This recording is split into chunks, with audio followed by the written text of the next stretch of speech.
Assalamualaikum warahmatullahi wabarakatuh. Pada kesempatan kali ini, kami dari kelompok 1 pada mata kuliah Akuntansi Keuangan Lanjutan 2 akan memaparkan materi terkait Corporate Liquidation and Reorganization. Sebelum masuk ke pembahasan materi, izinkan kelompok kami memperkenalkan anggota kelompok. Yang pertama ada Aprilia Sofi Nurul Aini dengan akhiran NPM 093. Untuk yang kedua ada Alia Putri Setio Utami dengan akhiran NPM 119, kemudian ada saya Dwi Kirovin Setiawan dengan akhiran NPM 425, dan Raditya Fadila Aglen Nugraha dengan akhiran NPM 425. Untuk yang selanjutnya langsung saja masuk ke pembahasan materi yang akan dijelaskan oleh rekan saya. Baik, yang pertama ada bankruptcy reform. Tujuannya itu untuk memperbaiki sistem kepailitan agar lebih adil, efisien, dan transparan. Fokus utamanya perlindungan kreditur dan debitur itu supaya seimbang antara hak pemberi pinjaman dan keberlangsungan usaha debitur. Yang kedua ada efisiensi proses hukum, itu prosedurnya lebih cepat, biaya lebih rendah, serta mengurangi penyalahgunaan. Yang ketiga ada restrukturasi bisnis, memberi kesempatan restrukturisasi sebelum likuidasi total. Yang keempat ada peningkatan kepastian hukum, aturan lebih jelas untuk menghindari multitafsir. Dampaknya yaitu meningkatkan iklim investasi, menjaga stabilitas ekonomi, dan memberi solusi penyelesaian utang yang lebih manusiawi. Lalu selanjutnya ada statement of affairs, definisi laporan yang menunjukkan posisi keuangan perusahaan atau individu saat pilot, berisi daftar aset dan kewajiban. Isi utamanya yaitu yang pertama ada aset tetap lancar yaitu tanah, bangunan, piutang, kas, dan persediaan. Yang kedua ada liabilitas yaitu utang lancar, utang jangka panjang, dan klaim kreditur. Dan yang C ada defisiensi, selisih antara total aset dengan total uang. Tujuannya yaitu memberikan gambaran real kondisi keuangan debitur kepada kreditur dan pengadilan. Manfaatnya yang pertama ada membantu proses penyelesaian utang, yang kedua ada dasar pertimbangan likuidasi atau restrukturisasi, yang ketiga ada meningkatkan transparansi dan keadilan bagi semua pihak. Selanjutnya saya akan menjelaskan mengenai trustee accounting. Wali amanat untuk Chem Corporation membuat serangkaian catatan akuntansi baru. Entry berikut dapat dibuat untuk membuka pembukuan wali amanat untuk Chem, yaitu kas sebesar 3.000, surat berharga yang dapat dipasarkan 7.000, piutang usaha 25.000, persediaan 50.000, biaya dibayar di muka 4.000, tanah 15.000, bangunan 40.000, peralatan 30.000, aset tidak berwujud 6.000, pada utang usaha sebesar 65.000, upah yang dibayarkan 13.000, pajak properti terutang 2.000, wesel bayar bank 25.000, wesel bayar pemasok 5.000, bunga yang harus dibayar 7.000, hipotek yang harus dibayar 50.000, dan ekuitas harta warisan 13.000. Transaksi dan peristiwa selama bulan pertama masa perwalian kami dijelaskan, dan jurnal entry untuk mencatatnya dalam buku wali amanat diilustrasikan sebagai berikut. Yang pertama, tagihan utilitas yang sebelumnya tidak tercatat sebesar $500 diterima. Jurnalnya ekuitas harta warisan pada utilitas yang harus dibayar baru sebesar $500. Yang kedua, aset tak berwujud dianggap tidak bernilai dan dihapuskan. Jurnalnya ekuitas harta warisan pada aset tidak berwujud sebesar $6.000. Lalu yang ketiga, semua barang inventaris dijual seharga $48.000, yang mana 18.000-nya berupa piutang dan 30.000-nya berupa kas. Jurnalnya kas sebesar 30.000, piutang usaha baru 18.000, ekuitas perkebunan 2.000, pada persediaan sebesar 50.000. Yang keempat, peralatan tersebut dijual seharga 14.200 secara cash. Jurnalnya kas sebesar 14.200, ekuitas harta warisan 15.800, pada peralatan sebesar 30.000. Lalu yang kelima, upah dan pajak properti yang terutang pada tanggal 1 Agustus, kewajiban prioritas dibayarkan. Jurnalnya upah yang dibayarkan sebesar 13.000, pajak properti yang harus dibayar 2.000, pada kas sebesar 15.000. Lalu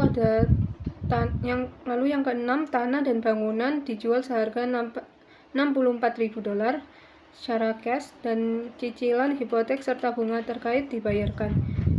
Jurnalnya pada debit ada kas sebesar 64.000, hipotek yang harus dibayar 50.000, dan bunga yang harus dibayar 5.000.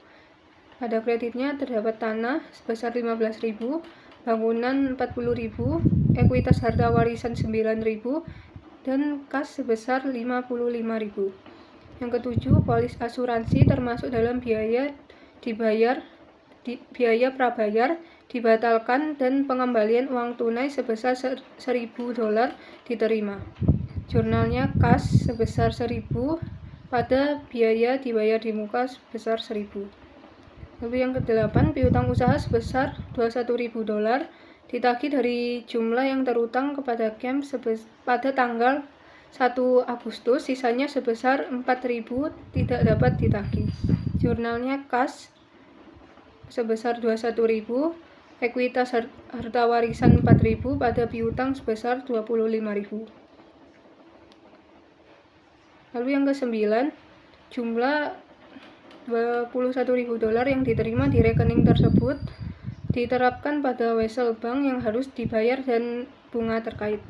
Jurnalnya bunga yang harus dibayar 2.000, wesel bayar bank 19.000 pada kas sebesar 21.000. Lalu yang ke-10 yaitu biaya administrasi warisan sebesar $3.000 dibayarkan. Jurnalnya ekuitas harta warisan pada kas sebesar 3.000. Lalu yang ke-11 yaitu biaya wali amanat sebesar 2.000 dibebankan. Jurnalnya ekuitas harta warisan pada biaya wali amanat yang harus dibayar baru sebesar 2.000. Selanjutnya laporan penerimaan dan pengeluaran kas. Laporan penerimaan dan pengeluaran kas disusun langsung dari entry dalam akun kas. Laporan ini ditampilkan dalam bentuk ringkasan berikut ini. Pada debit terdapat saldo 1 Agustus 2017 besar 3.000, barang inventaris terjual 30.000, peralatan terjual 14.200, tanah dan bangunan terjual 64.000, pengembalian dana asuransi sebesar 1.000, dan piutang usaha sebesar 21.000, dengan total $133.200. Lalu pada kreditnya terdapat gaji dan pajak properti 15.000, pembayaran hipotek dan bunga 55.000, uang kertas dan bunga 21.000, biaya administrasi 3.000, dan seimbangan ketupannya 39.200, dengan total $133.200. Laporan perubahan ekuitas warisan. Akun ekuitas warisan dalam bentuk ringkasan sebagai berikut. Pada sisi debit terdapat tagihan utilitas ditemukan sebesar $500, aset tak berwujud dihapuskan 6.000, kerugian inventaris sebesar 2.000, kerugian peralatan sebesar 15.800, piutang dihapuskan 4.000, biaya administrasi 3.000, dan biaya wali 2.000, sehingga totalnya $33.300. Lalu pada sisi kreditnya terdapat saldo 1 Agustus 2017 sebesar 13.000, keuntungan tanah dan bangunan 9.000, saldo maju defisit sebesar 11.300, sehingga totalnya $33.300. Selanjutnya ada laporan penerimaan dan pengeluaran kas 1 Agustus sampai 31 Agustus 2017. Saldo kas 1 Agustus 2017 sebesar 3.000, tambahkan penerimaan tunai yaitu penjualan barang inventaris $30.000, penjualan peralatan 14.200, penjualan tanah dan bangunan 64.000, pengembalian dana dari polis asuransi 1.000, dan penagihan piutang sebesar 21.000, sehingga jumlah penerimaan kasnya 130.200, ditambah dengan saldo kas 1 Agustus 2017 sebesar 3.000, jadi totalnya 133.200. Lalu dikurangi pengeluaran tunai yaitu upah yang harus dibayarkan, klaim prioritas sebesar 13.000, pajak properti yang harus dibayar, klaim prioritas 2.000, hipotek yang harus dibayar dan bunganya dijamin sepenuhnya 55.000, uang kertas yang harus dibayar dan bunga untuk bagian yang dijamin 21.000, dan biaya administrasi item prioritas sebesar 3.000. Dengan total pencairan tunainya 94.000, sehingga saldo kas 31 Agustus 2017 sebesar $39.200. Lalu laporan perubahan ekuitas harta karunia dari 1 Agustus hingga 31 hingga 31 Agustus 2017. Ekuitas harta warisan tanggal 1 Agustus 2017 sebesar 13.000, kurangi dengan kerugian bersih atas likuidasi aset sebesar 18.800, kewajiban untuk utilitas ditemukannya 500, biaya administrasi 3.000, dan biaya wali 2.000. Penurunan bersih untuk periode tersebut yaitu minus 24.300 hingga defisit perkebunan 31 Agustus 2017-nya sebesar minus 11.300. Untuk jadwal kerugian bersih atas likuidasi aset, kerugian bersih atas likuidasi asetnya totalnya yaitu minus $18.800. Lalu untuk neraca pada tanggal 31 Agustus 2017 terdapat kas sebesar 39.200, surat berharga 7.000, piutang usaha bersih 18.000, biaya dibayar di muka 3.000, sehingga jumlah asetnya yaitu $67.200. Lalu terdapat utang usaha sebesar 65.000, hutang utilitas ditemukannya 500, biaya wali amanat yang harus dibayar baru 2.000, hasil bayar bank porsi yang tidak dijamin 6.000, dan pemasok wesel bayar sebesar 5.000, sehingga jumlah kewajibannya sebesar 78.500. Dikurangi defisit properti yaitu 11.300, sehingga jumlah kewajiban dikurangi defisit yaitu sebesar $67.200. Selanjutnya adalah laporan realisasi dan likuidasi tanggal 1 Agustus 2017 sampai 31 Agustus 2017. Pada sisi kiri terdapat aset yang akan direalisasi, itu aset non-tunai per 1 Agustus sebesar 177.000. Lalu aset yang diperoleh, aset non-kas baru diterima sebesar 18.000. Kewajiban yang akan dilikuidasi, kewajiban pada 11 Agustus sebesar 167.000. Jumlah kewajiban yang ditanggung atau ditemukan terjadi atau ditemukan tetapi belum dibayar pada tanggal 31 Agustus sebesar 2.500, dan kewajiban ditemukan untuk utilitas sebesar 5.500, sehingga totalnya yaitu $370.000. Lalu pada sisi kanan terdapat analisis aset hasil dari penjualan, pembuangan atau penghapusan sebesar 148.200. Aset yang belum terrealisasi, aset non-kas per Agustus tanggal 31 sebesar 28.000, kewajiban jumlah yang dibayar atas kewajiban sebesar 91.000,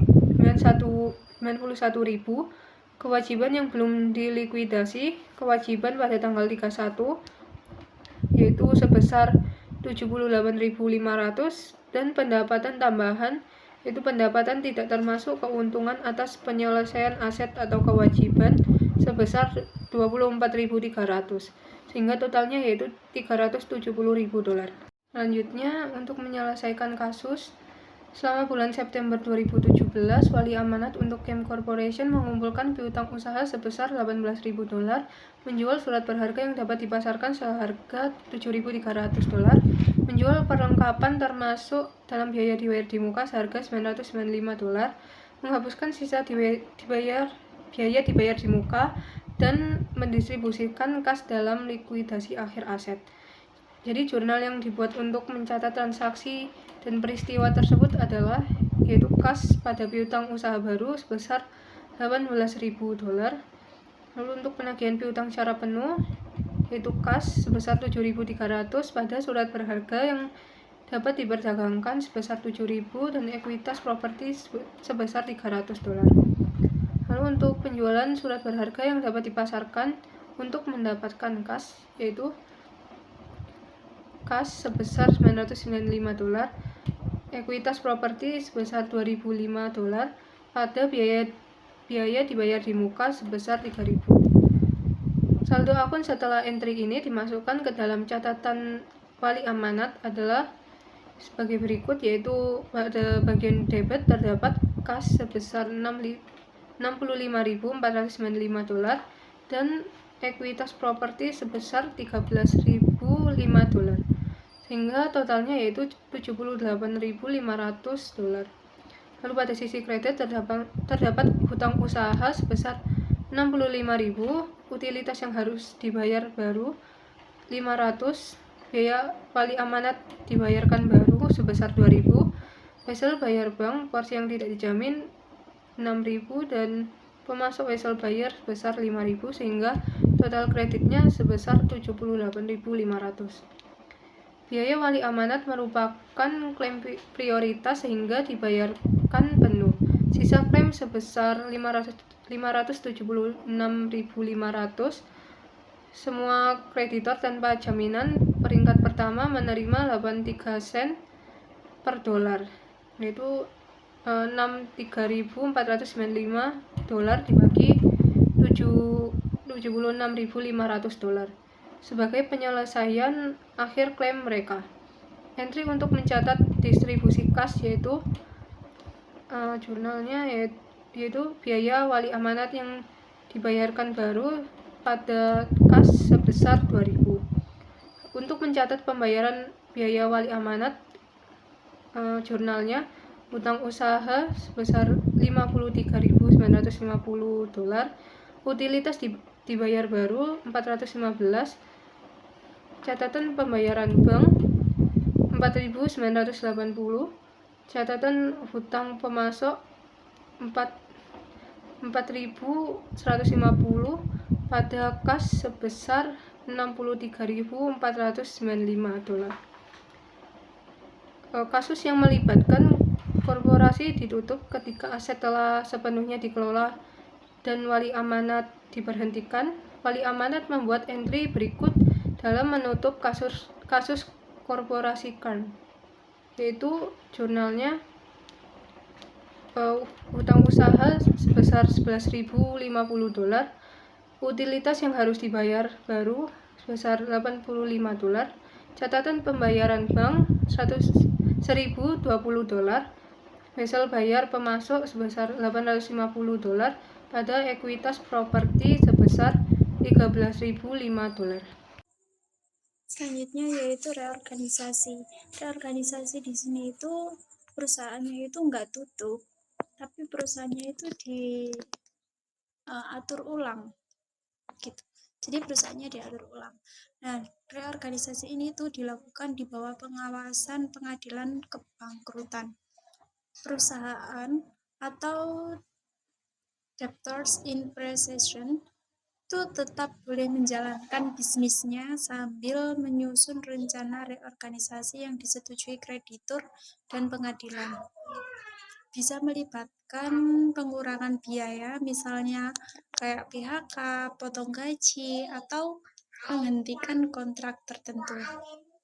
Nah, kreditur mungkin harus menerima pembayaran lebih kecil atau penundaan pembayaran. Tujuannya itu perusahaan tidak langsung dilikuidasi. Terus kesempatan restrukturisasi utang dan bisnis agar bisa tetap berjalan. Selanjutnya yaitu reorganisasi finansial reporting dari reorganization. Nah, di sini itu kalau perusahaan lagi reorganisasi, maka perusahaan itu harus tetap membuat laporan keuangan karena perusahaan itu kan tetap berjalan. Nah, terus perusahaan itu juga sebagai entitas bisnis dan butuh transparansi, jadi harus membuat laporan keuangan. Nah, kemudian semua hal yang berhubungan dengan reorganisasi itu dipisahkan dari kegiatan bisnis sehari-hari. Nah, bisnis sehari-hari itu kayak bayar gaji karyawan, beli bahan baku, terus bayar listrik, dan lain-lain. Kemudian utang lama yang masih dinegosiasikan itu ditaruh di bagian khusus yang namanya liability subject to compromise.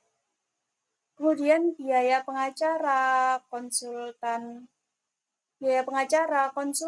atau biaya lainnya itu selama proses itu dicatat terpisah sebagai reorganization item. Bahkan di laporan arus kas, uang keluar, uang masuk yang berhubungan dengan organisasi juga dipisahkan dari operasional normal. Baik, selanjutnya yaitu financial reporting after reorganisasi, yaitu ketika perusahaan selesai menjalankan reorganisasi, langkah utamanya yaitu menentukan reorganisasi value sebagai dasar penilaian baru. Nah, jika syarat fresh start reporting terpenuhi, yaitu nilai aset lebih kecil dari total kewajiban dan pemegang saham lama memperoleh kurang dari 50% saham baru, maka perusahaan diperbolehkan sebagai entitas baru. Semua aset dan liabilitas dinilai ulang, retained earnings dinolkan, serta laporan awal entitas baru menjadi lanjutan dari laporan akhir entitas lama. Nah, bila perusahaan tidak memenuhi syarat untuk first start reporting, maka laporan keuangan tetap menggunakan dasar lama dengan penyesuaian tertentu. Utangnya dicatat pada nilai yang kini menggunakan tingkat bunga yang sesuai, sementara penghapusan utang dilaporkan sebagai keuntungan atau unusual item. Dalam kondisi ini, perusahaan tidak mengungkapkan metode koasi reorganisasi.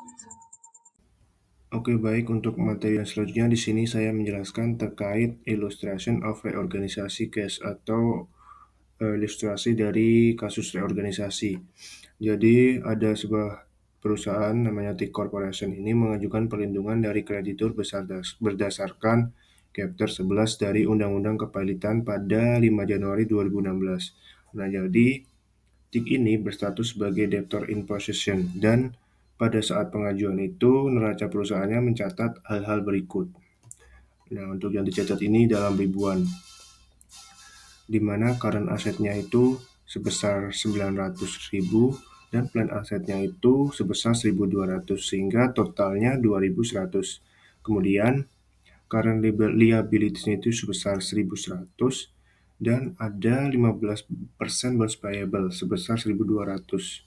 Kemudian ada capital stock sebesar 500 dan defisitnya sebesar minus 700 sehingga total akhirnya sebesar 2.100. Nah, pada saat pengajuan ini, TIK menutup pembukuan lama dan membuka pembukuan yang baru, serta mendapatkan pembiayaan jangka pendek untuk tetap beroperasi.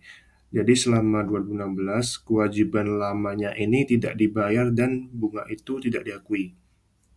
Nah, pengadilan ini mengizinkan investasi peralatan baru sebesar 100.000 dengan penyusutannya itu menggunakan garis lurus. Penyusutan gedungnya sebesar 50.000, peralatan lamanya sebesar 60.000, serta amortisasi patennya itu sebesar 50.000 per tahun. Sehingga semua biaya kepailitan dibebankan saat terjadi dan dibayar secara tunai. Selanjutnya, materi terkait reclassification of liabilities subject to compromise. Jadi, pada tahun 2016 awal itu, TIK telah mereklasifikasi kewajiban yang tunduk pada kompromi ke dalam akun terpisah. Nah, kemudian akan dibuat jurnal untuk mencatat reklasifikasi tersebut. Untuk jurnalnya itu seperti yang tertera pada gambar di bawah ini. Yang pertama ada akun payable sebesar 600. Untuk yang kedua ada tax payable sebesar 150. Untuk yang ketiga ada accrued interest payable 15% bond sebesar 90. Untuk yang keempat ada note payable to bank sebesar 260. Kemudian ada 15% dari bonds payable sebesar 1.200 pada posisi debit. Kemudian liability subject to compromise ini sebesar 2.300 total dari akun-akun yang sebelumnya. Kemudian to reclassify liability subject to compromise. Nah, klaim sebelum pengajuan itu kan sebesar 2.300.000 itu disajikan secara terpisah dalam neraca tanggal 31 Desember 2016. Nah, kemudian rincian klaim tersebut ditunjukkan dalam jadwal yang telah dibuat di jadwal tambahan. Oke, untuk selanjutnya saya akan menjelaskan terkait operation under Chapter 11 atau operasional di bawah Chapter 11. Jadi selama 6 bulan berikutnya, TIK ini terus beroperasi di bawah Chapter 11 dari Undang-Undang Kepailitan, sambil akan menyusun rencana reorganisasi dan pada 30 Juni 2017, TIK ini telah memiliki rencana tersebut.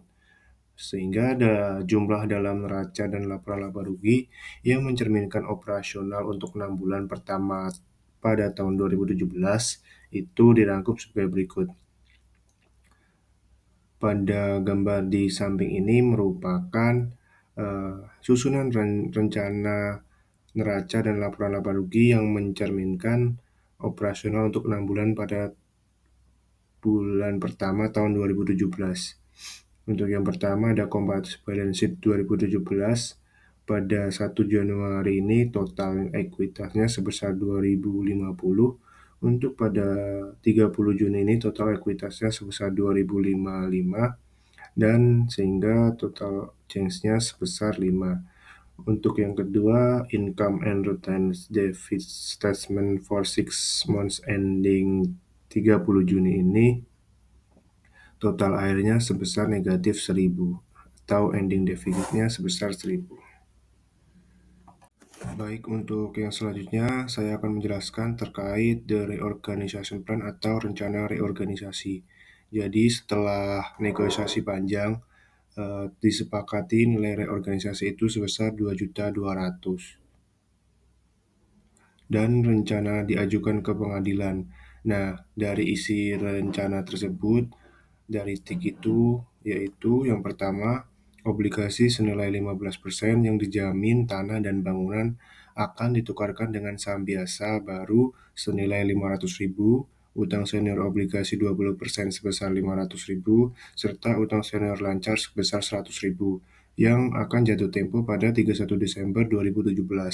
Untuk yang kedua, klaim pajak prioritas sebesar 150.000 yang akan dibayar tunai setelah rencana disahkan di pengadilan. Untuk yang ketiga ini terkait klaim tidak terjamin dan non-prioritas sebesar 950.000 yang akan diselesaikan dengan beberapa cara. Untuk yang pertama, utang usaha akan diganti sebesar 275.000, utang subordinasi sebesar plus 140.000, serta saham biasa. Untuk yang kedua, bunga terutang ini sebesar 90.000 atas obligasi 15% yang akan dihapus.